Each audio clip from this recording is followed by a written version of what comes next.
नरं चैव नरोत्तमं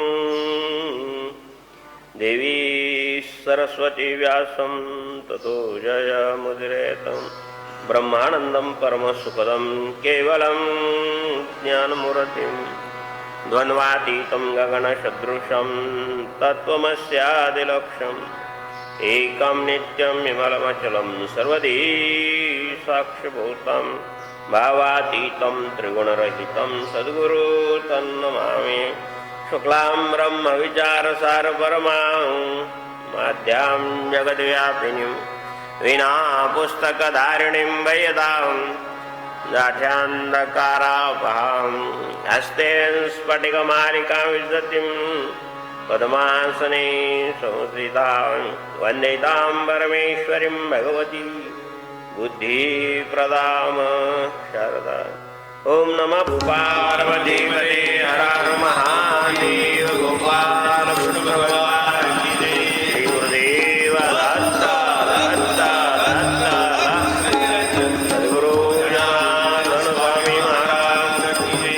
बजरंगबली की जय। निवृत्तिनाथ महाराज की जय। सर्वाईश्वर भगवान की जय। प्रमोचन हनुमान की जय। महामृत्युंजय भगवान की जय।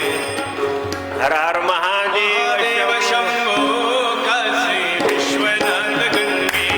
हर हर महादेव शंभो काशी विश्वनाथ गंगे। हर हर महादेव शंभो काशी विश्वनाथ गंगे। हर हर महादेव शंभो काशी विश्वनाथ गंगे। काशी विश्वनाथ गंगे। विश्वनाथ गंगे। काशी अमरनाथ गंगे। काशी अमरनाथ गंगे।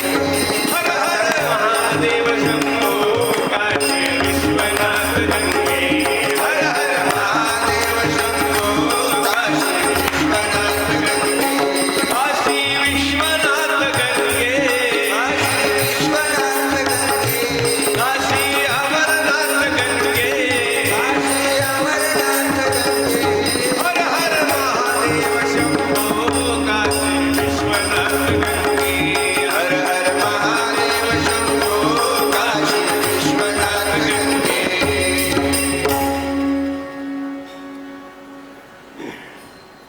यदा यदा हि धर्मस्य ग्लानिर्भवति भारत अभ्युत्थानं धर्मस्य तदात्मानं सृजाम्यहम्। ये धर्मदात अवघे युगायुगामी रक्षावे ऐसा उघा स्वभावे आद्धो वसे मनोने अजत्व परते ठेवी मी अव्यक्तपणही नाठवी। जे वेळी धर्माचे अभिभवी अधर्मुहा परित्राणाय साधूनां विनाशाय च दुष्कृतां धर्म संस्थापनार्थाय संभवामि युगे युगे। हे वेळी आपुल्याचे कैवारी मी साकार होऊन अवतरे मग ज्ञानाचे अंधारे गिळून घाली अधर्माची अवघी तोडी दोषाची लिले फाडी सज्जना करवी गुढी सुखाची ओवी दैत्यांचे कुळनाशी साधूचा मान दिवसी धर्माशी नितीशी शेजे भरी मी अविवेकाची काजळी फेडोनी विवेकती कोजळी तैयोगिया पाहे दिवाळी निरंतर स्वसुखे विश्वकोंदे धर्मच जगिनांदे वक्ता निगती दोंदे सात्विकाची तै पापाचा अचळू फिटे पुण्याची पाठ फुटे जय मूर्ती माझी प्रगटे पंडुकुमारा ऐशिया काजा लागी अवतरे मे युगे युगी परी हेच ओळखे तो जगी तो विवेकिया।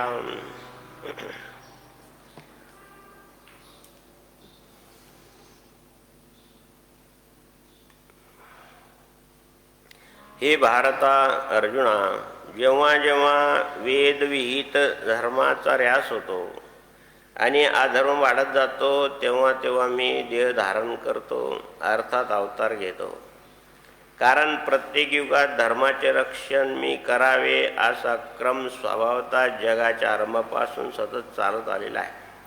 म्हणून ज्या ज्यावेळी अधर्म हा धर्माचा पराभव आणि करीत असतो त्यावेळी माझे जन्मरहितत्व बाजूला सारतो आणि अमूर्तत्व आठवीत नाही.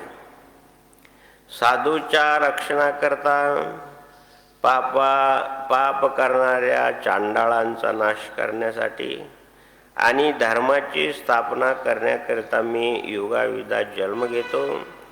तर त्यावेळी धर्मनिष्ठांचा कैवार घेऊन साकार रूपाने मी अवतरतो आणि मग धर्मविषयक ब्रह्मविषयक असलेली अज्ञानाचा अंधकार उपदेशाद्वारे गिळून टाकतो, नष्ट करतो.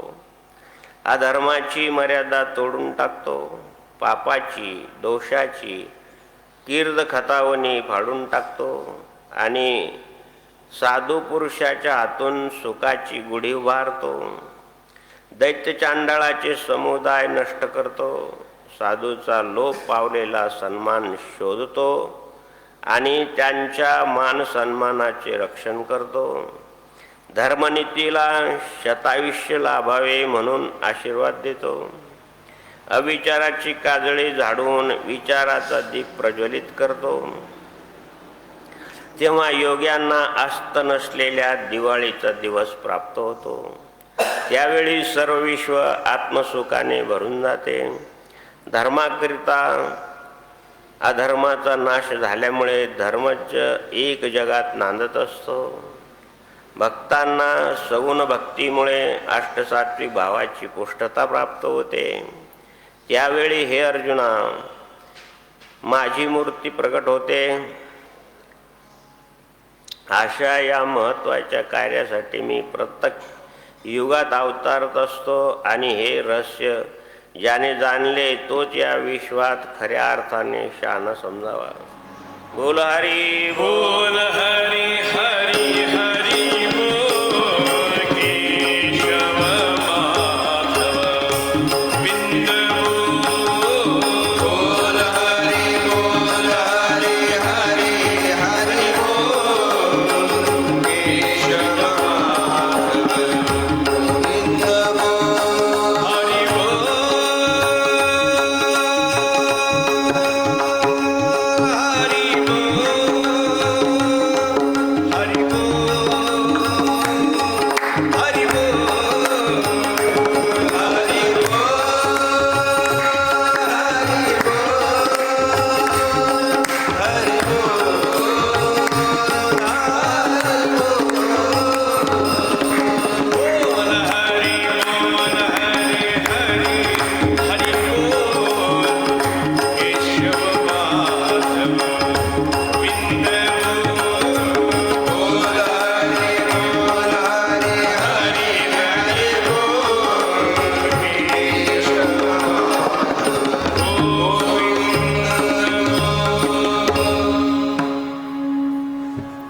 शिवस्वरूप सद्गुरू जनार्दन स्वामी गुरुमावलेच्या कृपेने, भगवान आशुतोष महामृत्युंजय सर्वेश्वराच्या कृपेने,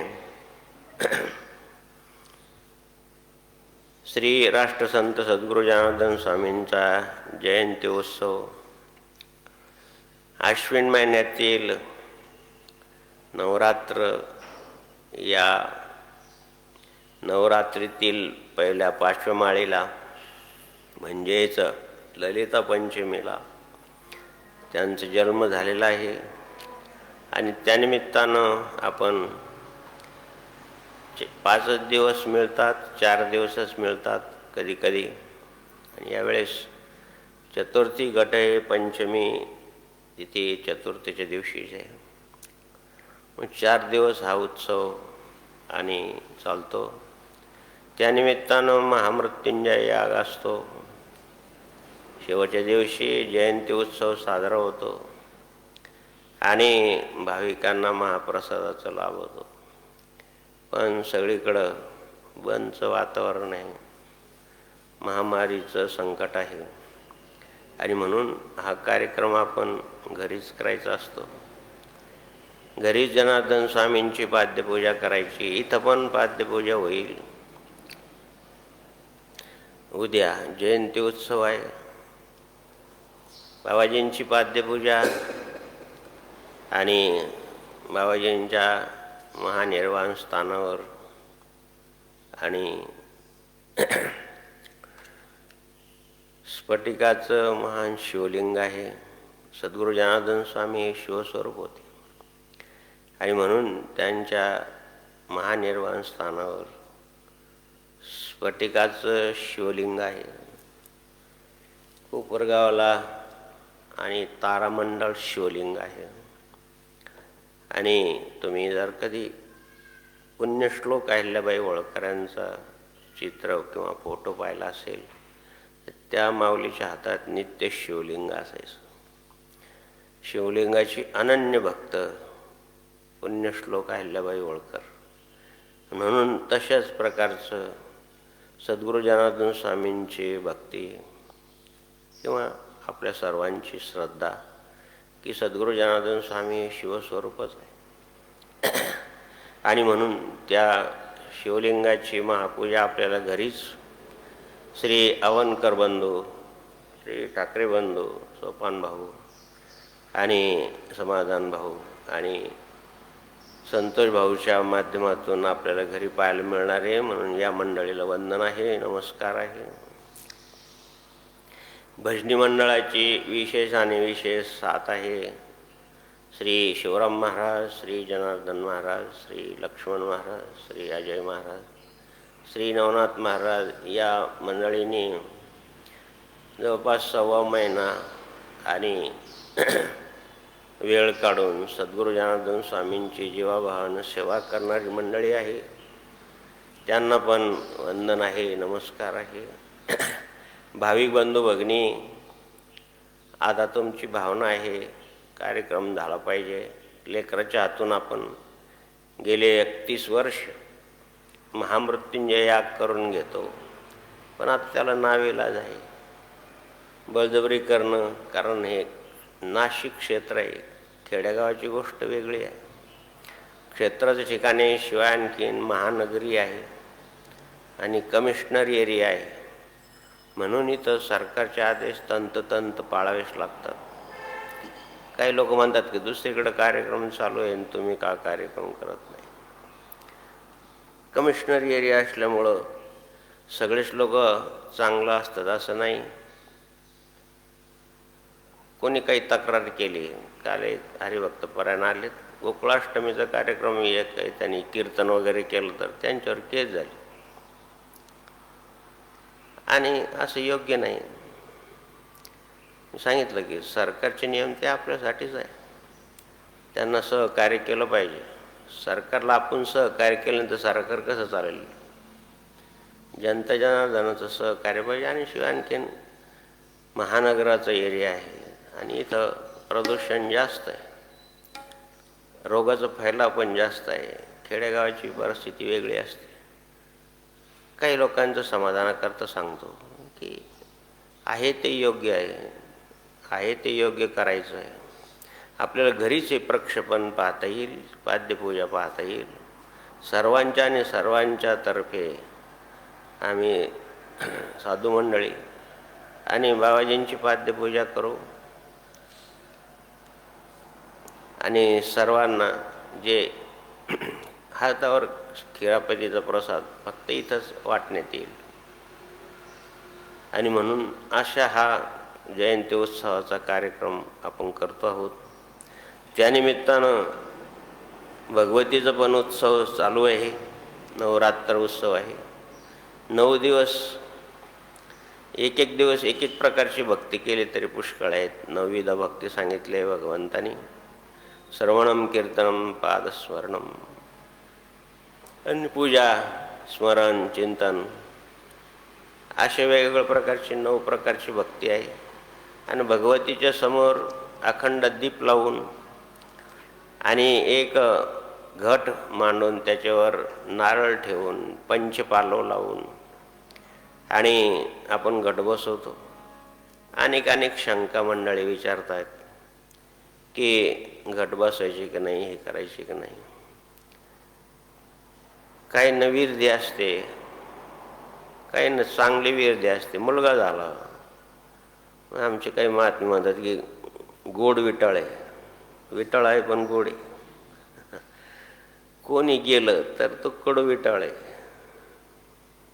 गेल्यानंतर 14 वर्षाच्या आजचे लहान मुलं मुली असेल तुमच्याकडं, विशेषतः पाळी वगैरे येत नसेल तर त्या मुलींच्या किंवा त्या मुलाच्या हातून दररोज देवपूजा करणं, देवीचं घट वगैरे बसवणं हे चालतं.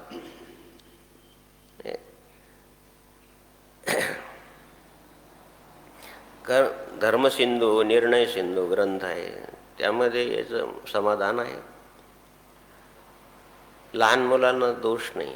14 वर्षाच्या आतलं महर्षी मार्कंडेय महामुनींनी जो देवी भागवत लिहिलं, देवी पुराण लिहिलं, त्यांना 14 वर्षाचं आयुष्य होतं. आणि मग त्यांना भगवान शंकराच्या कृपेने 14 कल्प आयुष्य मिळालं. आणि म्हणून त्यांनी सांगून ठेवलं आहे की 14 वर्षाच्या आतलं काही दोष नाही सांगितलं. आणि म्हणून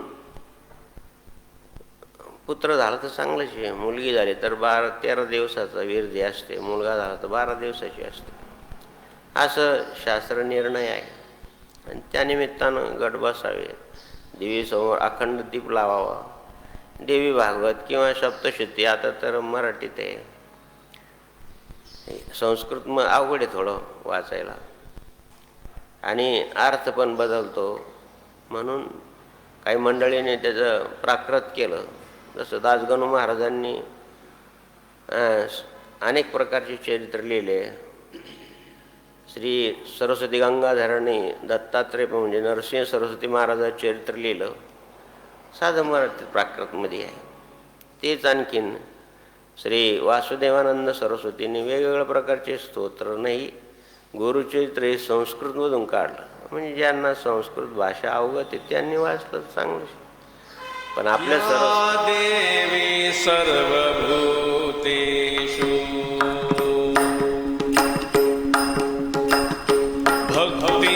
भक्तिरूपेण संस्थिता नमस्तस्यै नमस्तस्यै नमस्तस्यै नमो नमः.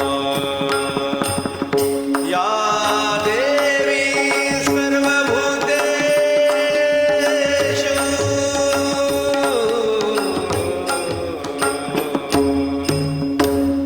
अनेक प्रकारचे शंका घेऊ नये. मनमोकळेपणानं भक्तिभावानं करावं, भया भावनेनं करू नये. भक्ती ही नेहमी भयानं करू नये, भक्तिभावानं करावी. नाही बा आता लग्नाच्या गाड्यात बसलो तर व्यवस्थित गेलं पाहिजे, म्हणजे कोणता देव सोडत नाही मग नारळ फोडले. आणि एरवी सरळ निघून जातात, मानसुद्धा तुकीत नाही. हा जो मानवी स्वभाव आहे ही अविवेकाची काजळी. माऊली या ठिकाणी सांगतात की परित्राणाम साधूनाम, 3 कार्यासाठी भगवान जन्माला येतो. एक तर साधू लोकांचं रक्षण करण्यासाठी, म्हणजे जे भक्तिमार्ग ते धर्ममार्गातले वैदिक मार्ग करतात त्यांचं रक्षणासाठी, आणि परत धर्माची स्थापना करण्यासाठी, आणि दुष्टांचा नाश हे जे करू देत नाही त्यांचा नाश करण्यासाठी भगवान अवतार घेतो. मग तो देवीच्या रूपानं हो किंवा प्रत्यक्ष हो. हरिनारायण दुरितनिवारम परमानंदम सदाशिव शंकरम भक्त्या जनप्रियकत्वानाम तो नारायण दशम. ज्या 10 अवतार झाले भगवंताचे, ते 3 अवतार ते एकाच परिवाराकरता झाले.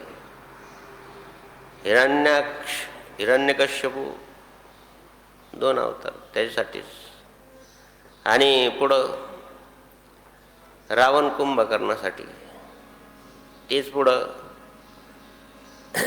कंस चाणुरासाठी.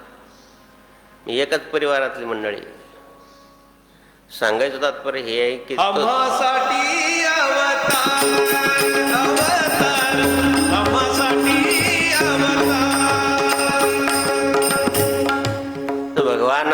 घेतो तशी देवी भगवती सुद्धा अवतार घेते आणि मग भक्तांचा दुष्टांचा भक्ताचं रक्षण करते आणि दुष्टांचा नाश करते.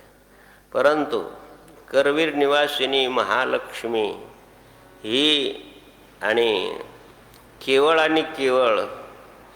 आणि सर्वांचं कल्याण व्हावं म्हणूनच या भूतलावर आली.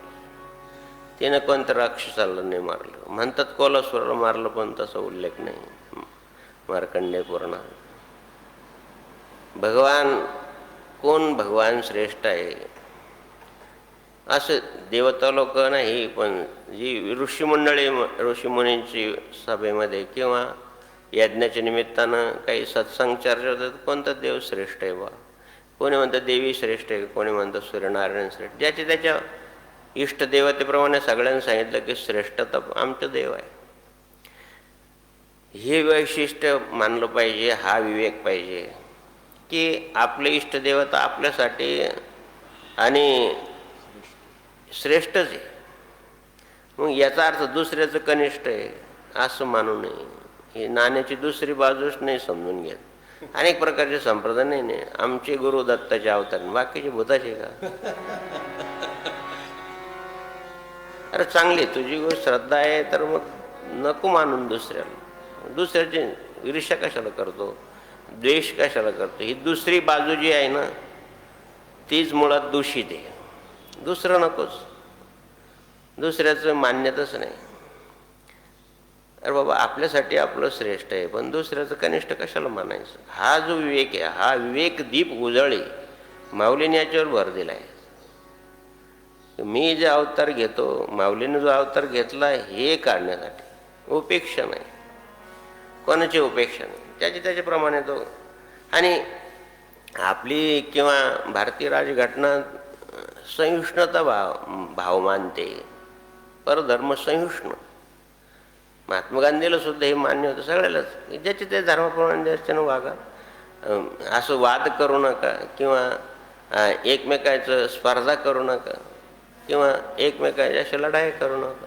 वाद त्याच्याप्रमाणे सगळेच. आता सर्व धर्माचे लोक आपल्या भरतखंडात राहतात, 18 पगड जाडती राहतात.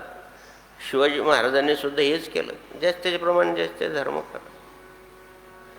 आणि हे समजून घेण्यासाठी तर मी विवेकाची दीप उजळी लोपले ज्ञान जगी हितले रती कोणी अवतार पांडुरंगा नाव ठेविले ज्ञानी आरती ज्ञानदाता महाकैवल्य देता सेवेची साधू संत मनोवेदला माता आरती ज्ञानदाता.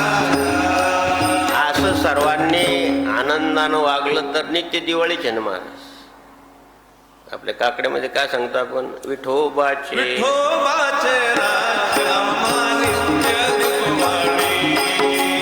विठोबाचे राज आम्हा नित्य दिवाळी. विष्णुदास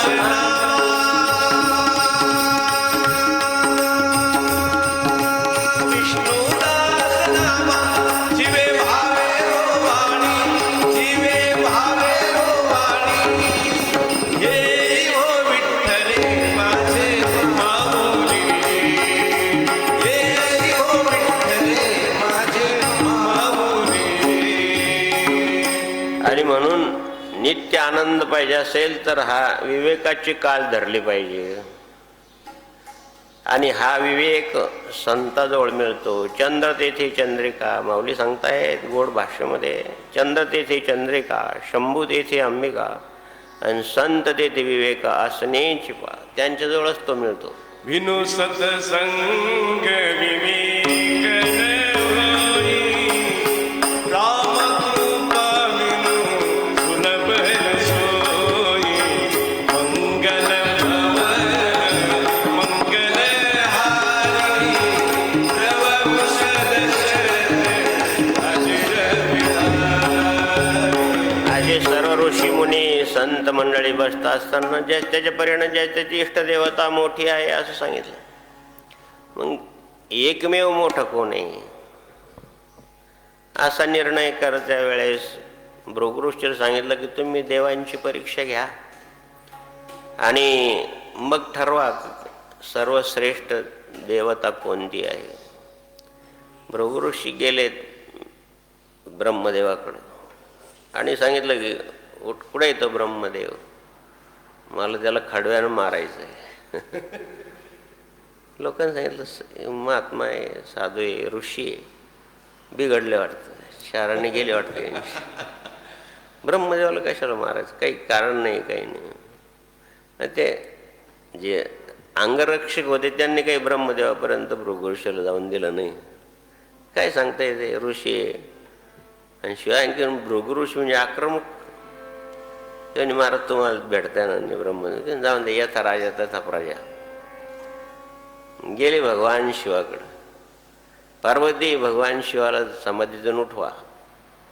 आणि महाराज तुम्हाला माहिती आहे समाधीतून ते उठत नाही.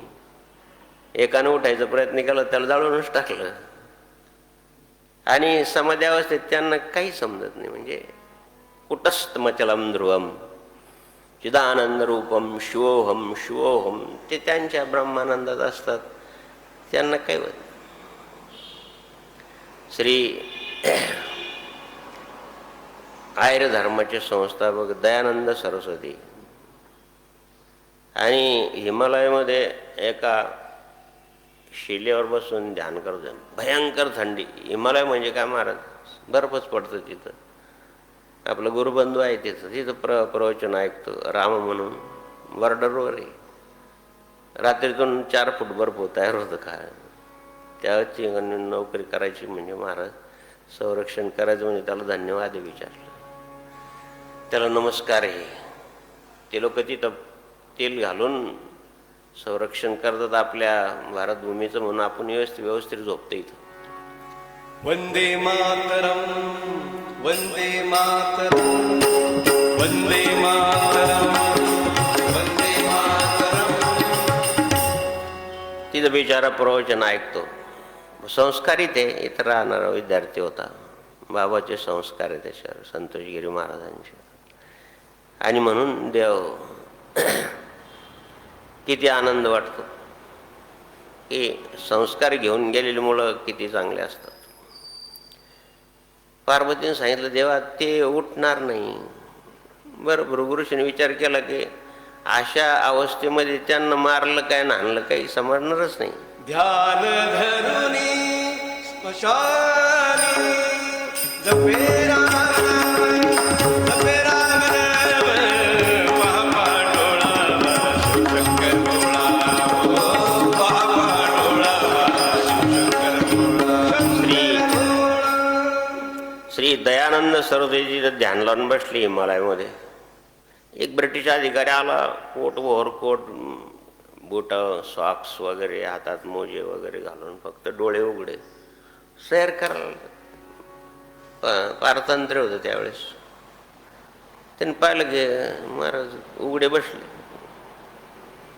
त्यांनी सांगितलं महाराज तुम्हाला थंडी नाही वाजत का.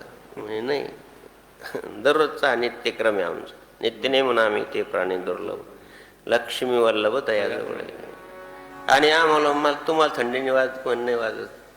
म्हणजे काय कारण, तुमचं माझं शरीर सारखं. म्हणजे तुझे डोळे उघडे आहेत, तोंड थोडंसं उघडं आहे, याला नाही थंडी वाजत का. ते नाही गार पडत, नाही त्याला सवय आहे. तशीच आमच्या देहाला सवय. आणि म्हणून हे जे महापुरुष असतात ते अशा प्रकारचे त्यांचे शरीर ते हातात ठेवतात. आपलं शरीर आपल्या हातात नाही, आपले पंचेंद्रिय आपल्या हातात नाही, आपले 5 विषय आपल्या हातात नाही, त्यांच्या त्या हातात असतात. कारण ते तिथूनच घेऊन आलेलं असतं. आम्ही वैकुंठवासी आलो याच कारणाशी बोलेले ऋषिकेचे साच भावे वरचा वाया. आणि भृगुऋषीने सांगितलं मारून तर काही उपयोग नाही, काही होणारच नाही ना. परिणाम ते जागी पण होणार नाही. आणि एखाद्या वेळेस जागे झाले आणि तिसरं नेत्र खोललं तर आपल्याला भस्मसात करण्यापेक्षा जाऊ द्या, यांच्याजवळ क्रोध आहे. कारण भगवान शंकराच्या तिसऱ्या नेत्रात दक्षिण आग्नी आहे. त्यांनी कामदेवाला जाळलं, इतका कथा सर्वांना माहिती आहे. आणि मग गेले भगवान नारायणाकडं. भगवान नारायण हे समुद्रामध्ये आणि चातुर्मासामध्ये शयन करतात. कार्तिकी एकादशीला आणि प्रबोधिनी एकादशी म्हणतात, आणि आषाढ एकादशीला आणि शयनी एकादशी म्हणतात. त्या दिवशी भगवान झोपून घेतात. 4 महिने विश्रांती करतात. दुष्टांचा नाश केल्यानंतर थकून जातात. किंवा दुष्ट हे सुद्धा भगवत भक्तच होते, कारण त्यांना तपश्चर्या करून शक्ती मिळाली होती, पण त्याचा दुरुपयोग केला शक्तीचा विवेक नसल्यामुळं. म्हणून मी पहिल्यांदाच महत्त्वाचा विषय आहे की मी विवेकदीप उजळी, मग सर्वांच्या अंतःकरणात जर विवेक आला तर नित्य दिवाळी होईल महाराज. आणि म्हणून लक्ष्मीला सांगितलं की माता लक्ष्मी उठवा भगवान नारायणाला. म्हणजे आता ते शयन करतायत. पत्नीने उठू नये पतीला. 3 कारणं असलं तरच उठावं. एक तर जेवायला उठवावं, एक तर कुठं आग लागली त्यावर उठावं, आणि अघटित प्रसंग आला तर उठवावं. आता ते शयन करतायत, झोपतायत. हो, आणि बाजूला तुम्ही धाड दिवशी लात मारली भगवान शंकराच्या छाती, भगवान नारायणाच्या छातीवर, तर त्या मधुकैटक किंवा अनेक दैत्यांना मारल्यामुळं भगवंताच्या शरीराचा थोडा दाह होत होता. ती लात मारल्यानंतर तो एकदम शांत झाला विशेष. आणि मग नारायणाने ते चरण आपल्या अंतःकरणावर धरून धरल्यास वाव. श्रीवत्सलांचन हृदय विलास, श्रीवत्सलांचन हृदय विलास, दीनदया रे माधवा, दीनदया रे माधवा, मुरली मनोहर मुरली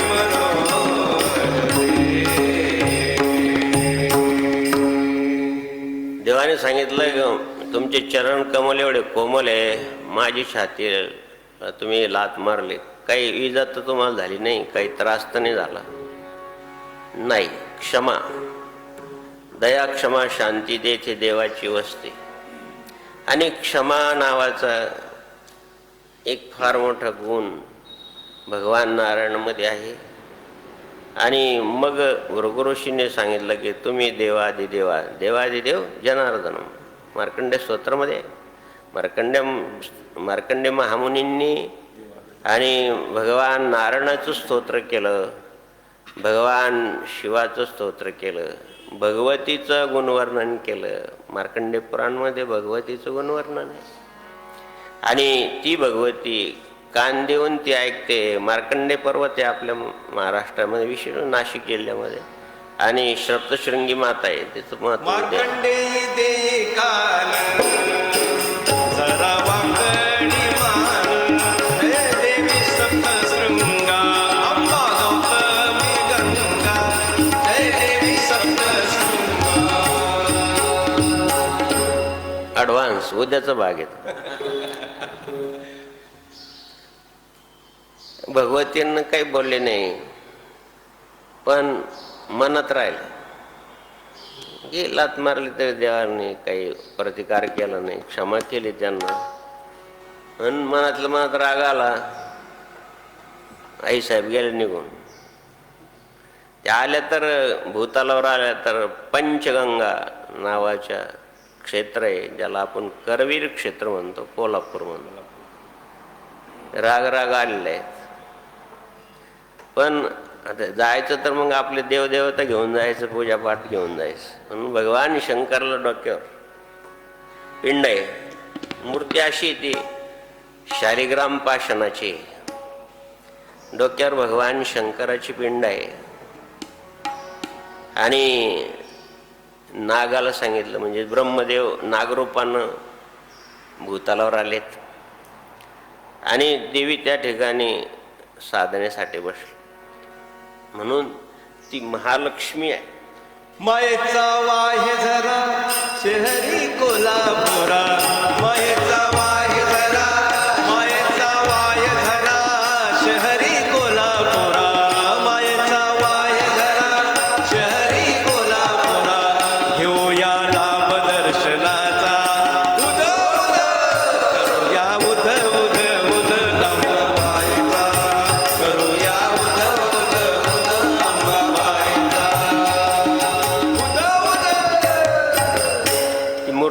नदी आहेत.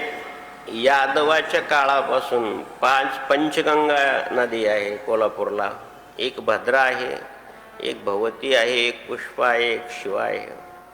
अशा पंचगंगा नदीच्या तीरावर माता आलीत. मग भगवान शिव पण आलेत, भगवान नारायण पण आलेत समजूत घालायला. अश्विनी कुमार आलेत, नवग्रह आलेत, सगळे करवीर क्षेत्राच्या ठिकाणी सर्व देवतांचा निवास. भगवान शंकरांनी सांगितलं सोडून द्या आई. त्यांची परीक्षा पाहण्याचा हेतू होता, म्हणून तुम्ही चला. म्हणून या क्षेत्राला आम्ही एवढं महत्त्व देऊ की दक्षिणेतली काशीचे काशी ठिकाणी जे स्नान पूजा करतील त्याचं पुण्य इथं मिळेल. अशा प्रकारची भगवतीची समजूत काढली. आणि त्या मंदिराचा छोटं मंदिर असेल पण मूर्ती स्वयंभू आहे. म्हणून शिलाहार राजा यादवा काळाचा हा सिंधवंशी राजाने ते मंदिर बांधलं. काही संशोधक म्हणतात हा शिलाहार राजा देवीचा निश्चिम भक्त होता. आपणा देवीचा वर प्रसाद मिळावा म्हणून त्यांनी इसवी सन 7व्या शतकात चालुक्य राजवटीचा राजा कर्णदेव यांनी या देव मंदिराचे बांधकाम केले. ते हेमाडपंथी मंदिर आहे. आणि 31 जानेवारी ते 3 फेब्रुवारी म्हणजे माघ महिन्यामध्ये अशी रचना केली मंदिराची की तिथं देवीच्या चरणाला असं जात बाबाजींच्या चरणाला सूर्यनारायण किरणाचा स्पर्श होतो. तशाच प्रकारचं देवीच्या चरणापासून तर मुखापर्यंत 3 दिवस थोडं. कारण पंचांग शास्त्राप्रमाणे सूर्यनारायण दर 3 दिवसांनी 1 अंश पुढं चालतो. उत्तरायण दक्षिणायन 6 महिन्याचा काळ असतो आणि म्हणून 1 अंश पुढं चालतो. म्हणून 31 जानेवारी ते 3 फेब्रुवारीपर्यंत आणि देवीच्या म्हणजेच माघ महिन्यामध्ये देवीच्या चरणापासून तर मुखापर्यंत त्याला किरणोत्सव संस्कार म्हणतात. असं वर्षातून 2दा होतं.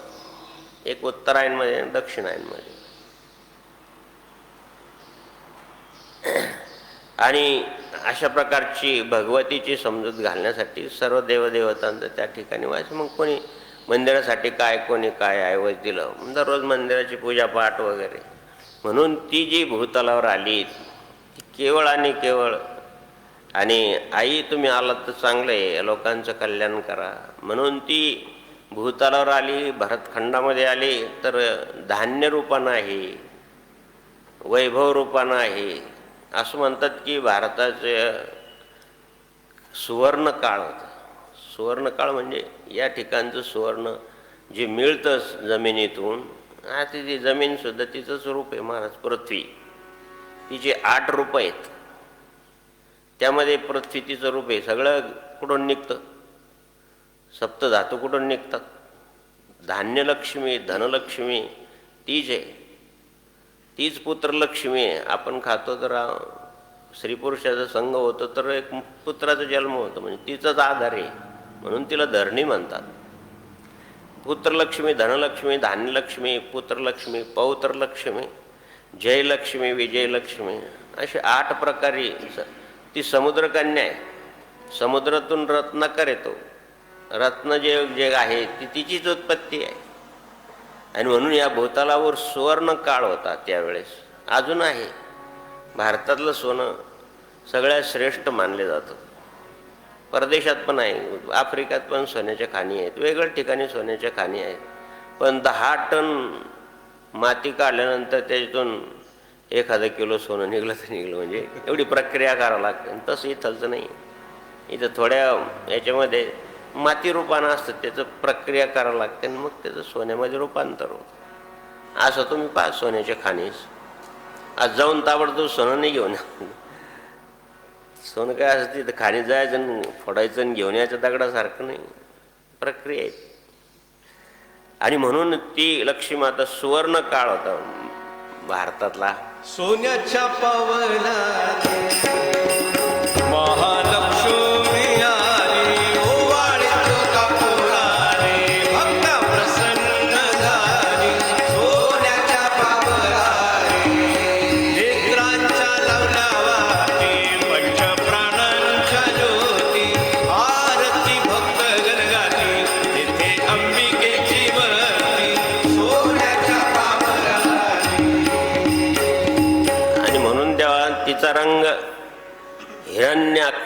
हिरण्य म्हणजे सोनं, सोन्यासारखा भगवतीचा रंग आहे. माझ्या आईचा सोन्याचा रंग, मोत्याने भरायचा रंग, हो मोत्याने माझ्या आईचा,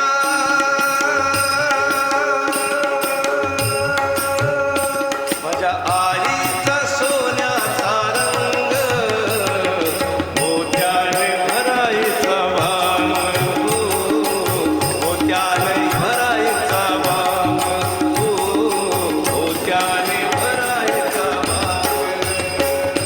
म्हणून ही महालक्ष्मी सर्वच लोकांना फल देणारी आहे.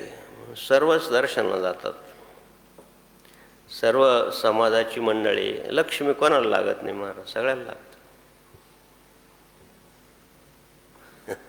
सांगू, लक्ष्मीचा वापर कसं करावा. आपल्या घरामध्ये 3 माता भगिनी असतात, एक आई, एक बहीण आणि एक पत्नी. 3 नाते, मग अनेक नाते. आई काय करते, पालन करते. लक्ष्मी आपलं पालन करते. पण लक्ष्मीचा उपयोग परिवारासाठी करणं तर चांगलंच. लक्ष्मीचा उपयोग केवळ आणि केवळ पत्नी स्वरूप म्हणून स्वतः करताच करू नये. आई आपल्या लेकराचं प्रतिपालन करते, कर्तव्य आहे. म्हणून आपण आईला, ती सुद्धा लक्ष्मीचं स्वरूप आहे. पण लक्ष्मीचं खरं स्वरूप कोणतं आहे तुम्हाला थोडंसं वेगळं वाटेल. पण लक्ष्मीचं खरं स्वरूप बहीण म्हणून आहे. लक्ष्मीचा भाऊ चंद्र आहे, म्हणून आपण त्याला चंदा मामा म्हणतो. आता लहान पोरं दुसऱ्या गोष्टीला मामा म्हणतात, पण सांगतात आपण चांदू मामा म्हणतो. लहान मुलं काय दुसऱ्या गोष्टीला मामा म्हणतात. लक्ष्मीचा उपयोग बहीण म्हणून करा. मुलगी जन्माला आली, 18 वर्ष आपण सांभाळतो, आणि बिचारी ही कोणाची धन आहे? ही पुत्री लक्ष्मी कोणाचं धन आहे? जावयाचं. आणि म्हणून आई म्हणून प्रतिपालन करावं. जय लक्ष्मी माता मैया, जय लक्ष्मी माता, तुमको निशिदिन सेवक हरि विष्णु विधाता. जय लक्ष्मी माता, उमा रमा ब्रह्मणी, तुम्ही जगमाता. सूर्य चंद्रमा ध्यावत नारद ऋषी गाता. ओ जय लक्ष्मी माता. बहीण म्हणून लक्ष्मीकडं पाहावं. आपलं घर प्रपंच भागवून दुसऱ्याला देतो ना आपण. 18 वर्ष तिचा सांभाळ करतो आणि जावयाला समर्पित करतो. म्हणून लक्ष्मीचा उपयोग बहिणीसारखा करावा. आपल्याला आलं देवाच्या कृपेने, तिच्या कृपेने, तर ते चांगल्या सत्कार्यामध्ये, दान सदाचारासाठी वापरावं. चांगल्या ठिकाणी सत्कार्य चालू आहे त्या ठिकाणी द्यावं. यज्ञयाग चालू आहे, गरीब मुलांची सेवा चालू आहे, अग्निनारायणाची सेवा चालू आहे. आणि अशा ठिकाणी ती ज्या ठिकाणून आली, हिरण्यगर्भो भूगर्भो माधवो मधुसूदना. मा म्हणजे लक्ष्मी, आणि लक्ष्मीचा पती माधव. काही करा रे दान पुण्य, काही करा रे दान पुण्य, ज्याने जोडे नारायण, ज्याने जोडे नारायण. काही करा रे दान पुण्य, काही करा रे दान पुण्य. लक्ष्मीचा उपयोग कुटुंब भरण्यासाठी म्हणजे आई स्वरूप, लक्ष्मीचा उपयोग बहीण म्हणून दुसऱ्यासाठी, आणि तिसरं कंसात आहे. केवळ आपल्यासाठीच. आपले गुरुबंधू एकाकडं जयंती उत्सवाची वर्गणी गोळा करायला गेले. तर त्यांना वाटलं बरं देईल, 2-3 फॅक्टऱ्या आणि बरंच देईल. परत सासऱ्याला मूल नाही, एकच मुलगी, त्यांचंही काय 1-2 काय कारखाने काय असतील ते त्यांच्याकडंच. तर ते वर्गणी मागायला गेलं म्हणे यावर्षी जरा अडचण आहे.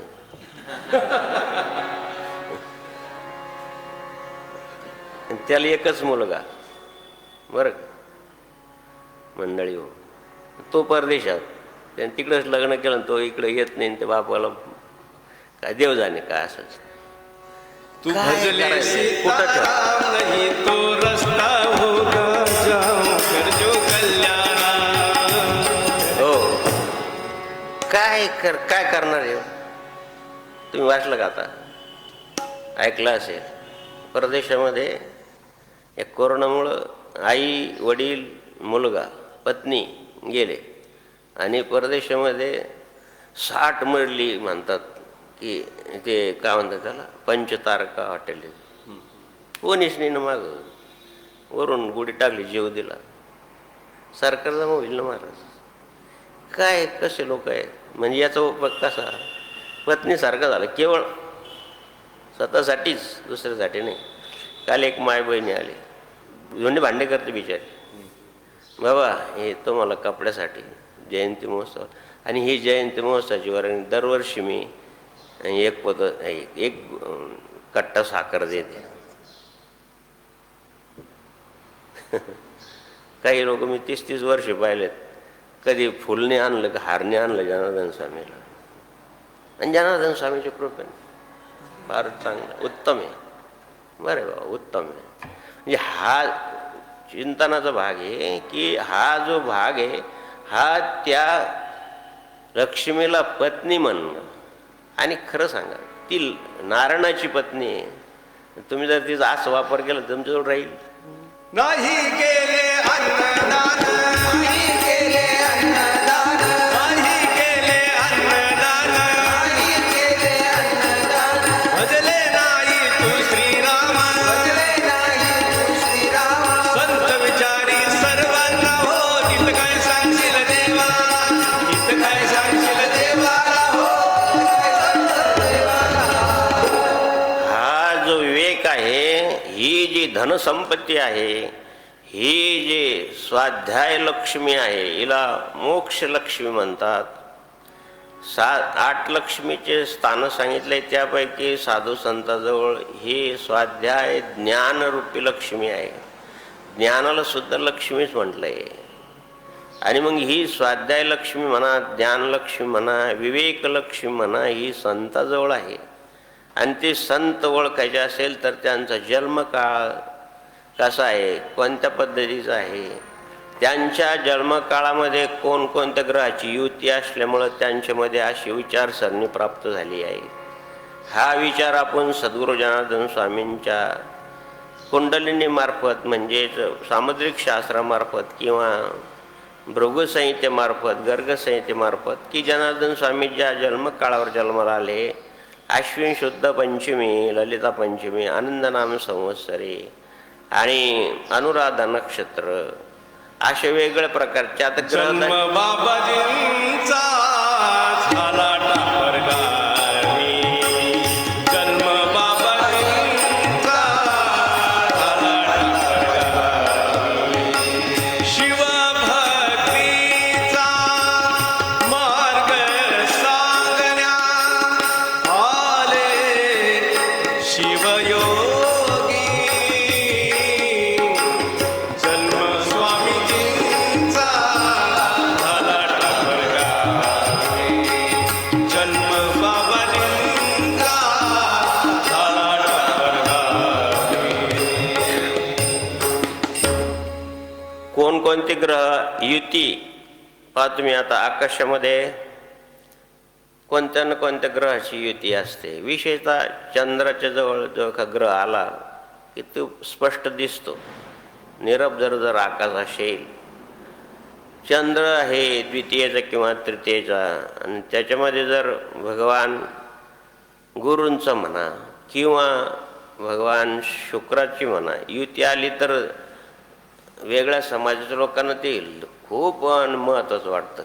अर्धचंद्र आणि त्याच्यावरचं स्टार आहे ना, त्यांच्या झेंड्यावर सुद्धा आहे, म्हणजे ते चंद्राला मानतात, याचा अर्थ असा होतो. नवग्रहापैकी ते 2च ग्रह असे की ते खूप स्पष्ट दिसतात, एक तर गुरु महाराज आणि एक तर शुक्राचार्य. तुम्ही शुकाची चांदणी निघते, विशेषतः मार्गशीर्ष महिन्यामध्ये ती फार प्रखर दिसते, कारण निरभ्र आकाश असतं. शरद ऋतूमध्ये प्रखर दिसते आणि अमावस्याच्या दिवशी आणखीन प्रखर दिसते. म्हणून ही युती असते. कधी कधी जवळ येणे, चंद्राच्या जवळ येण्यात ते स्पष्ट दिसतं, आणि हे एकमेकाच्या जवळ येतात. रवी म्हणा, सूर्यनारायण उगायची वेळ आणि पौर्णिमेच्या दिवशी सूर्यनारायण उगतो आणि चंद्रनारायण अस्ताला जातो, तर त्यावेळेस सूर्यनारायणच्या प्रकाशामुळं ग्रह दिसत नाही. पण चंद्राची जर युती असेल, चंद्राबरोबर एखाद्या ग्रहाची युती असेल तर ते स्पष्ट दिसतं, पौर्णिमेच्या रात्री म्हणा किंवा रात्री म्हणा अंधार असल्यावर. अशा प्रकारची वेगवेगळ्या ग्रहांची युती असते, शेजारी शेजारी येतात. तुम्ही आता 1-2-4 महिन्यापूर्वी चंद्र आपल्याला खूप प्रखर दिसेल, तो पृथ्वीच्या खूप जवळ आला. चंद्र त्या दिवशी मोठा दिसतो. ते पौर्णिमा अशी होती कोणती, पाहिलं ते, आता मला स्पष्ट सांगता येणार नाही की कोणती होती परफेक्ट. त्या दिवशी चंद्र असं मोठा दिसत इतर दिव्यापेक्षा, आणि प्रखर वाटायचं, जास्त प्रकार जवळ यायचं पृथ्वीपासून. आणि हे नवग्रहाची अशा प्रकारची जी युती असते ती जन्मकाळाच्या वेळेस कशा प्रकारची असते हे सांगताना बाबाजींच्या कुंडलिनीमध्ये असं सांगितलं आहे की रवी आणि बुध यांची युती होती. रवी आणि बुधाचा शुभ योग, त्यामुळे विद्याव्यासंगी. मी तुम्हाला सांगितलं की सद्गुरू जनार्दन स्वामीचं शिक्षण फक्त 2री आणि एक सद्ग्रस्त गीता वाचत होता लहानपणी. त्याने बाबा मला शिकवा ना गीता. मराठी लोकांनी कुठं गीता वाचत असते त्यावेळेचा काळ, म्हणजे पहा तुम्ही, माऊलीच्याच वेळच होता असं नाही. काही बीज तोपर्यंत अजून पण काही शिल्लक आहे, अजून ते बी आहे, बी काही नष्ट होत नाही, ते आपोआप पडतं. काँग्रेस फिरतो का आपण, जाम करून टाकतं. वेगवेगळ्या प्रकारचे गवत ते होतच. बाजून सांगितलं का बरं, नाही तुमची मराठा सांगितलं तुम्ही फक्त नांगर वाखर बेसन भाकर एवढंच पहा तुम्ही फक्त, बाकी काही पाहू नका. बाबाजींना वाईट वाटलं आणि मग गीतेचं पुस्तक घेतलं महाराज. विद्याव्यासंगी मला म्हणायचं की लहानपणी अशी सद्बुद्धी कशी प्राप्त झाली ही पूर्ण, म्हणून तुम्हाला सांगितलं ना का तिथून घेऊन आले ते स्वयंभू आहे. पण शिष्टाचार म्हणून किंवा एक पद्धत म्हणून शिकवावं मला. आणि म्हणून वारत गाई चारताना किंवा शेतात गेले आज तोंडाला मारून घेतलं, मला का बरं घेतं येऊ नये. सुरू केलं महाराज, धर्मक्षेत्रे कुरुक्षेत्रे समवेत्युत्सवा मामका पांडवाश्चैव किम कुर्वन्त संजय. जे संपूर्ण ध्यास धरला महाराज की संपूर्ण गीताच पाठ करून टाकली. 2रीपर्यंत शिक्षण तुम्ही पाहते. प्राज्ञाचक्ष मुकुंद काका पूर्ण ज्ञानेश्वरी पाठे हो, गाथा पाठे काही पूर्ण दीप आंधळे कसं काय पाठत. आता ते जगद्गुरु रामभद्राचार्य कोणत्या ग्रंथात म्हणजे किती ओळी सुद्धा आहे, कितवा अध्याय, कितवा सर्ग वेदाचं आणि त्याचं ते वाचतात आणि त्यांची स्मरणशक्ती एवढे प्रगल्भ आहे महाराज. आता आपले त्यांचं डोकं एकच आहे ना का, आपल्याला काही शिंगाय का बरं एवढी ग्रहणशक्ती निर्माण होते. काहीतरी असलं पाहिजे या ग्रहात. विद्याव्यासंगी जनार्दन स्वामी शिक्षण 2रीपर्यंत आहे ना महाराज. पण एक सिद्धांत पाहिलं त्याच्यावर PhD करता येईल. आताच्या दृष्टिकोनातून जर ठरलं तर शेतीचा व्यासंग, शिल्पशास्त्राचा व्यासंग, 6 शास्त्रापैकी किती अभ्यास आहे महाराज. आणि म्हणून या दोन्ही ग्रहाची युती असेल बुध आणि रवी तर विद्याव्यासंगी असतो, व्यवहारामध्ये दक्ष असतात, महत्त्वाकांक्षी असतात, अनेक शास्त्राचे त्यांना ज्ञानयुक्त ज्ञान असते, गूढशास्त्र संशोधक असतात, कला कौशल्याची आवड असणारे असतात. ही युती ज्यांच्या आणि ग्रहदशाच्या याच्यामध्ये ही जी रवी आणि बुधाची युती असेल तर अशा प्रकारचे गूढ संशोधक. किती संशोधन केलं महाराज की जनता जनार्दनाचं कल्याण करायचं आहे तर काहीतरी आपल्याजवळ अशी विद्या पाहिजे. आणि गुरुदेवाने दिले त्यांना बिसायंतर. तुम्हाला माहिती काल एका भगिनीने सांगितलं की मला खूप दिवसाच्या प्रवचनातून वाटलं होतं की बाबाजीनं जी गूढविद्या माहिती होती किंवा जारण मारणची विद्या माहिती होती आणि त्याच्यावर उपाय पण माहिती होता. तर काल सांगितलं तुम्ही त्या उत्तम मिस्त्रीची इकडून काम न करता इकडून काम कर, तेव्हा मला कळलं की जनार्दन स्वामीकडे अशा प्रकारची विद्या होती. ती जनहितकारकासाठी केलं त्याने. जनहितकारक जन उद्धारक नित्य निर्विधी. जनहितकारक जन उद्धारक जन्य निर्विधी. सकळ मंगळ निधी सकळ मंगळ निधी. जनहितकारक जन उद्धारक नित्य निर्विधी. हे गूढविद्या किंवा त्याचा वापर आसुरी तत्वासाठी सुद्धा होतो. आसुरी लोक त्याचा उपयोग करतात. नर्मदा परिक्रमा कोणतरी एका महात्म्याचं पुस्तक वाचलं आपण.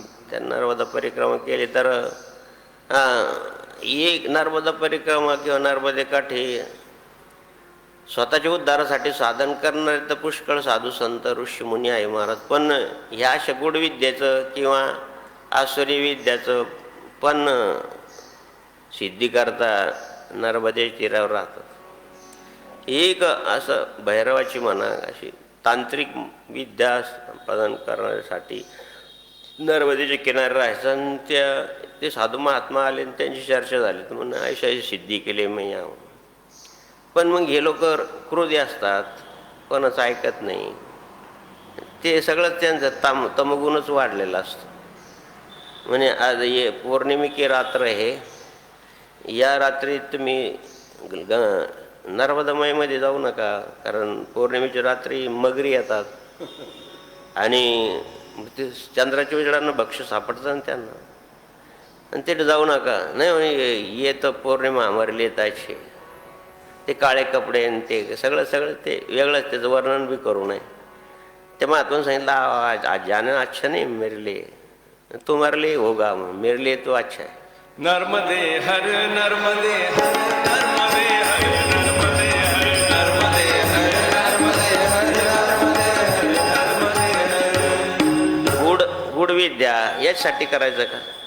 गेले ते मध्ये घेतलं मार्गानं चावाच गेले मरून, काय उपयोग आहे? म्हणून असं नाही. जनहितकारक जे असेल तेच जनार्दन स्वामींनी घेतलं महाराज गुरुदेवांकडून. आणि दुसरी युती आहे मंगळ आणि शुक्राची. मंगळ आणि शुक्र शुभ योगात लग्न स्थानात असल्याने बालकाच्या जीवनात दांडगा उत्साह. किती त्रास असायचा बाबाजींना तुम्हाला सांगतो. तरी पण तो सकाळी परत तेवढ्याच उत्साहानं तेवढीच विधी आहे तेवढंच. बाबाजी म्हणजे विशेषतः मोठमोठ्या कार्यक्रमामध्ये तुमच्याकडं पाहिलं का बाबाचं दुखणं पळून जातं. ते ठीक आहे रात्री सारायला निघतं, पण तुमच्याकडं पाहिलं का इतका उत्साह की विचारतच आहे नाही. 75 वर्षाचं आयुष्य वर 10 वाजता तरी उत्साह मात्र काही कमी नाही. देह कष्ट वीती परोपकारे. देह कष्ट वीती परोपकारे. जगाच्या कल्याण संतांची भूमी. जगाच्या कल्याण संतांची भूमी. एका ठिकाणी भाषण करताना एक जण आमच्या अन्नाचा उत्साह फार तरुणांना लाजणार आहे. वयवर्ष 60, आत्ताच त्यांना मुलगा झाला. यांचा उत्साह तरुणांना लाजवणार आहे, खरंच लाजवणार आहे. धन्यवाद. कला कौशल्याचा आदर, तसेच उदार, कीर्तिवान, शिलदार आणि प्रतिष्ठावान. पुढं बसू द्या ना तुम्ही, फाटकं बारदाण्यात बसले, काही वरचा डामडोल नाही, पण काय प्रतिष्ठा. महाराज जे जाणकार आहे त्यांना किती प्रतिष्ठा. राजाश्रय मिळाला असता. खूप बाबाजीने राजाश्रय नाही घेतला, एवढंच काय. पण तुम्हाला सांगतो कंसात की सरकारची कोणत्याही प्रकारची मदत आश्रम करता नको. बरेच येतात, तुम्ही गोशाळेत रजिस्ट्रेशन करा. तुम्ही शिकलेले, तुम्ही BCom BSc MCom, तुम्ही ATG काढा. मग तुम्हाला एवढे 5 करोड येतील, 2 करोड तुम्ही घ्या, 3 करोड तुम्ही घ्या. हे पुष्कळ चालू आहेत. आता हे मोठमोठ्या संस्था बुडून राहिल्या कशामुळं. पण जनार्दन स्वामीने राशन कार्ड सुद्धा नाही. आता नियम म्हणून ठीक आहे, आपण काढलं राशन कार्ड, राहू द्या भाऊ, काढलं. परदेशात जायचं होतं, राशन कार्ड लागतं पासपोर्ट करता, तर काढलं. राशन कार्ड सुद्धा नाही. आता पहिले बाबाजींचा स्वयंपाक संतोषगिरी महाराज स्टोअर करायचे. आमचे भगवान मंडळीला सर्वांना नमस्कार आहे, ज्यांनी बाबाजींची सेवा केली किंवा बाबाजीच्या सानिध्यातले किंवा नसेल त्यांना पण वंदन आहे, ओम नमो नारायण. पण ते स्टोअर स्वयंपाक आणि ते राखेलचं ते रेशनमध्ये गेलं. राखेल मिळालं तयार नाही. आणि बाबाजी आले किंवा वेरूळला इथून जायचं सामान सर्व, ते राखेल हे ते सर्व. बरं, आता कार्यक्रमाच्या वेळेस एवढं जळताना इथं नाही मिळत. खेडेगावमध्ये मिळू शकतो जळताना, म्हणजे लाकडं वगैरे, पण इथं कुठं मिळतात. तर मग आम्ही ते काढलं राशन कार्ड. मग ते दर्याला, पण ते रिन्यू करायला गेलं तर परत आलोच नाही. काय प्रतिष्ठा प्राप्त. थोर संत जनार्दन, थोर संत जनार्दन, थोर संत जनार्दन, थोर संत जनार्दन.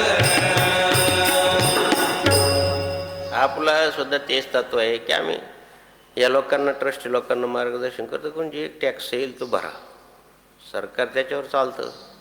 टॅक्स चुकायच्या भानगडीत पडू नका. जेवढं आहे ना तेवढं दाखवा. पण सरकार बी असे महाराज, काही 10-10, 15-15 वर्षाचे हिशोब दाखवलेले नाही, त्यांना कधीच नोटीस नाही. पण आपलं 1 महिना लेट झालं की नोटीस येते. काय म्हणेल बाई या कारभाराला. आपलं जर थोडं लेट झालं, लेट तर होतच नाही. माझी धारणा आहे का बाबाजीनं आपलं त्याच्यासाठी शिक्षण केलं. आपण फार मोठे मदत करतो या मंडळीला, अशातला भाग नाही, पण थोडं माहिती आहे बा, वाचून घेतो की मग एवढा खर्च या हेड करतं कसं काय, याच्यामध्ये काय काय आहे. आता प्रवास करतो, ते जर 2 लाख रुपये लिहिला असेल तर कसं काय बा, आम्ही तर काही प्रवास करतो. मग सगळ्या गाड्याचं डिझेल, सगळ्या गाड्याचं मेंटेनन्स आणि जे काय असेल ते यंत्राचं मेंटेनन्स, त्याच्यामध्ये तो हेडे म्हणून एवढे दिसती रक्कम फुकले. मी तर काही प्रवास करत नाही. एवढं 2 लाखाचं डिझेल तर काही आपण पेट्रोल गाड्या, आपल्या काय हायफाय गाड्या नाही, कसं काय बस. मग ते मला हे सांगायचं आहे की प्रतिष्ठा प्राप्त असे महात्म्याला होते ज्यांच्यामध्ये मंगळ आणि शुक्राची येते. कधी ही प्रतिष्ठा नाही, सरकारला आपण दिलं पाहिजे, ते त्याच्यावर चालतं. किती उदात्त हेतू होता जनार्दन स्वामींचा. महाराज गजानन महाराजांना त्या लोकांना सांगितलं, बाबा आम्ही जागा देतो. कोणी म्हणतो तुम्ही मला आता दुसऱ्याची जागा नको. पण बाबांचा आग्रह असा होता की ही जागा पडिते, मग ही कोणाची, म्हणजे सरकारची. मग तुम्ही असं करत सरकारकडे अर्ज द्या, मला याच्यातली जागा द्या म्हणून सांगा. आणि बाबा ती सरकारी जागा आहे ती मिळते नाही. मग त्याच पारतंत्र्य होतं. ब्रिटिश अधिकाऱ्याने सांगितलं, म्हणे बाबा मिळणं शक्य नाही, तुम्ही आमची जागा आहे वैयक्तिक.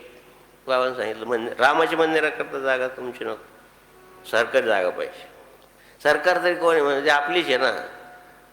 सरकारी जागा ती आपलीच आहे, म्हणजे बाबाचीच आहे. सब भूमी भगवान की आहे, सब भूमी गोपाल की आहे. आता बाबाचा हा उदात्त येतो, पण आम्ही बाबांनी प्रयत्न केला, अरे ते भिका पाटलाला पाठवा, त्याच्या हाताला येशील. बाबा सहज बोलून गेले. मग ते भिका पाटलानं अर्ज वगैरे केला. मग 1 एकर जागा मिळाली शेगावला. जनार्दन स्वामींनी आणि त्र्यंबकेश्वरला फॉरेस्ट खात्याकडं आणि अर्ज केला की तुमचंच काम करतोय, तुम्हाला दुसरी शेती नाही करायची, तर झाडं लावायची. आणि त्यावेळेस महाराष्ट्राचे वनमंत्री चव्हाण म्हणून होते, खानदेशचे होते, चव्हाण आडनाव होते. त्यांनी बाबाजींना ती जमीन दिली म्हणून, आणि त्या जमिनीमध्ये 1200 काजूची झाडं लावली. आणि त्या 1200 काजू झाडं, उन्हाळ्यामध्ये पाणी, त्र्यंबकेश्वरला विहिरीला पाणी लागत नाही. आपण आता नवीन आश्रममध्ये 500 फूट बोर केलं ना महाराज, फक्त 15 मिनिट मोटर चालते. आणि बाबाजीची शक्ती पहा अशी, जमिनीपासून काही 10-5 फूट विहीर खोले, तिला 12 महिने पाणी आहे. पावसाळ्यात नदीचे खालचं पाणी खाली पाणी आहे आणि तिचं पाणी वर. पाण्याची पातळी तिची खाली आहे, तिकडं पाणी जो साचलेलं पाणी आहे ते खाली आहे आणि हिचं पाणी वर आहे. तिथं 1200 काजूचे बदामाचे झाडं लावले. त्याच्या डोक्यावर पाणी घालण्याची सेवा या देहाला मिळाली.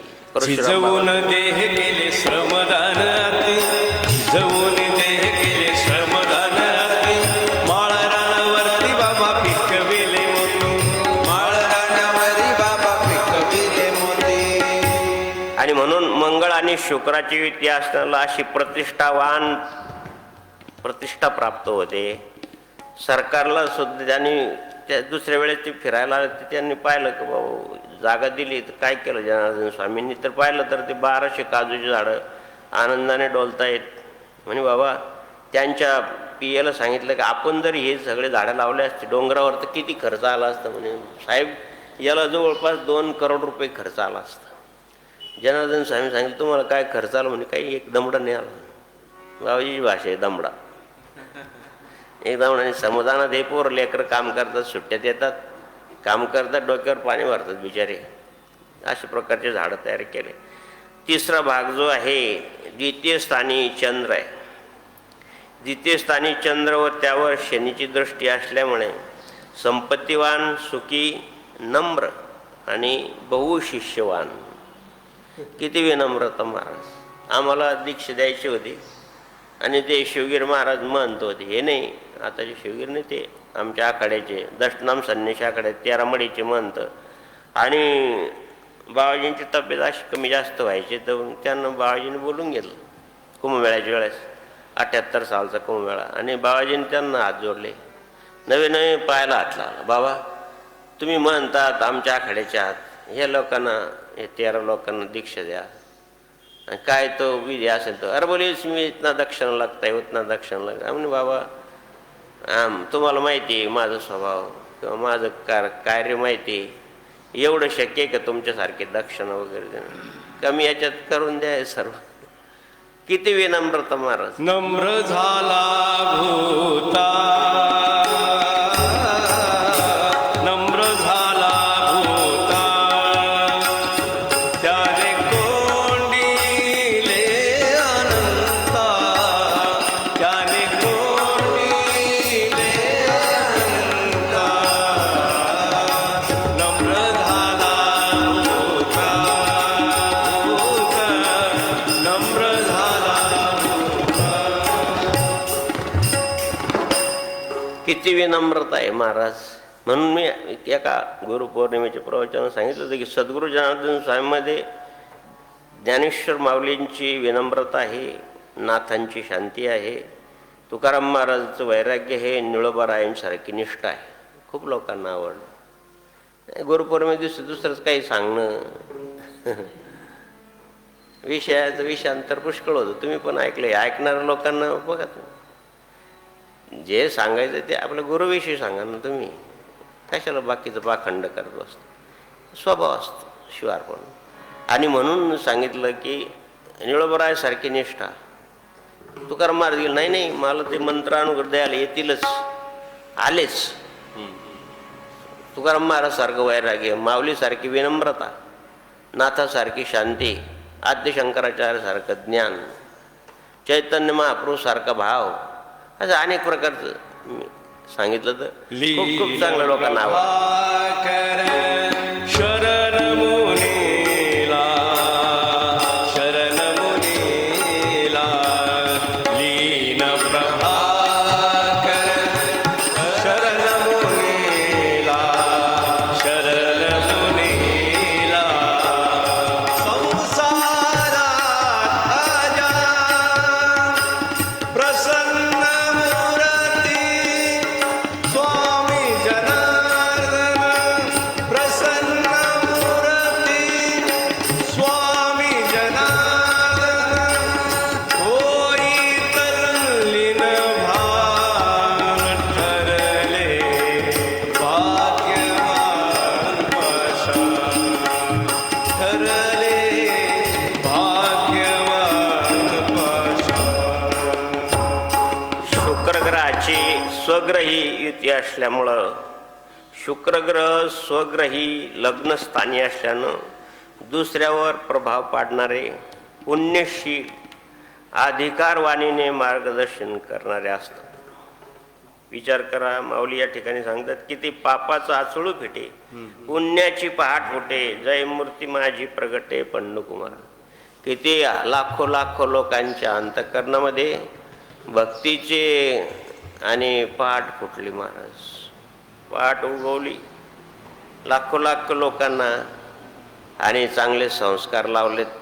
त्यांच्या जीवनात दिवाळी झाली महाराज. त्यांच्या जीवनात प्रकाश आला. तमसोर मा ज्योतिर्गमय, मृत्यूर्मा अमृतम गमय.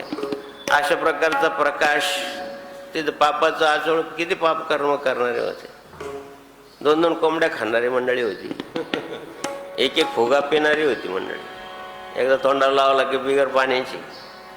पण आता त्यांच्यात चांगलं पाणी आलं. होतो आम्ही सुरुवातीला फारच मोठे पापी. ध्यास लाविला जनार्दनाने शिवचमच्या ओटी. आज चालवलं भक्तीच्या वाट. स्वामी रे स्वामी जनार्दन स्वामी. तिसरा भाग जो आहे महाराज, लग्नस्थानी त्रिकोणात राहू शनी असल्यामुळं आणि मंगळ असल्यामुळं शारीरिक अपंगत्व. कारण त्याने शरीराकडे काही पाहिलंच नाही महाराज. देह कष्टविती परोपकार. देह कष्टुनी खडतर तप हे उभे जळावारे. देह कष्टुनी खडतर तप हे उभे जळावारे. अपंग बल हे झाले जाणते. अपंग बल हे झाले जाणते. खंडन सौख्यजनी जनार्दन खंडन सौख्यजनी. आरती निष्काम यतीवर मौनगिरी. जय जय आरती निष्काम यतीवर मौनगिरी.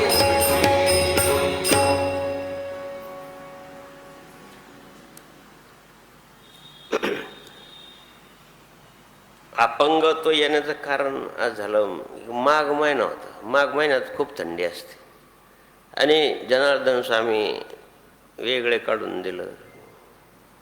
म्हणून करंजगावला त्यांनी एका मारवाड्याकडं आणि कामाला, त्यांच्या आता नातू आहेत. ज्या विहिरीवर बाबाजी स्वतः सकाळी उठायचे, आंघोळ करायचे. खूप खोल विहीर, पाणी येते कमी. वैजापूर तालुक्यामध्ये काही भाग दुष्काळी. तर त्या विहिरीवर रात्री सकाळी लवकर उठायचे, 3:30 वाजता स्नान करायचे. म्हणून डबा भरून ठेवायचे. सकाळी रात्री जुनारी आंघोळ करायचे. तर डबा म्हणा, बादली म्हणा भरून ठेवताना ते पाणी अंगावर घेताना ते त्याच्यावर बर्फ झाला होता. माघ महिन्यात खूप थंडी असते. फेब्रुवारी आणि जानेवारीच्या शेवटी माघ महिना, फेब्रुवारीच्या सुरुवातीला. त्यामुळं थंडीमुळं आणि त्याचा परिणाम पायावर झाला महाराज. सकाळी 3:30 वाजता उठायचा नियम बाळपणापासून बाबाजी म्हणायचे मला होतं. आणि हे सर्व पूजापाठ नियमनाम करून जप करून मग कामाला जाणे. तिथं जिथं मोटर चालवल्या त्या सद्ग्रस्तांनी बिचाऱ्यांनी जनार्दन स्वामींचं मंदिर बांधलं, खूप सुंदर मंदिर बांधलं करंजगावला. इकडून जर तुम्ही गेलात औरंगाबादला हायवेनं इकडच्या रस्त्यानं वैजापूरपासून नवीन नागपूर हायवेनं गेला तर ते 2 किलोमीटर 1-अर्धा किलोमीटरमध्ये जाऊन ते मंदिर खूप स्वतः बांधलं. पण शिवाय आणखी ते जैन आहे. आता जैन मंडळीने आपलं मंदिर बांधलं तर तसं श्रद्धेचाच भाग. सगळं त्यानंच एकट्यानं खर्च केला बिचारानं. प्राणप्रतिष्ठेला त्यानं बोलवलं. अशी उत्कृष्ट प्राणप्रत झाली पाहिजे. दोन्ही दाम्पत्याला एवढा आनंद झाला की त्यांना माहीतच नाही सगळं. नुसतं काय प्राणप्रतिष्ठा करता देवाजवळ बसायचं आणि देवाला हात लावायचं आणि जायचं निघा. तसं नाही चालणार. प्राणप्रतिष्ठा करायची यथोचित केली पाहिजे. नाही तर देवाला हात लावला एवढे तुम्ही सिद्ध आहे का? जनार्दन स्वामीसारखे सिद्ध आहे की नाही? ते हात लावला की त्याच्यामध्ये देवत्व येईल. देवत्व येण्यासाठी आपल्या शरीरात 24 तत्व आहे तर 24 प्रकारचे उपचार त्या मूर्तीवर झाले पाहिजे तेव्हा कुठे त्याच्यात देवत्व येईल ना. पण लोक समाज कसा आहे महाराज? समाजच येते. आणि म्हणून प्राणप्रतिष्ठा एक विशिष्ट प्रकारची विधी आहे. त्याला वैदिक कर्माचं जोड आहे. आणि म्हणून अशा प्रकारचे युती योग त्रिकोणी योग हा जो बाबाजीच्या कुंडलिनीचा भाग आहे. आता हे युतीचा भाग झाला. काही कुंडलिनी शास्त्र तुम्हाला थोडा अभ्यास केला असल्यामुळे तुम्हाला दाखवतो की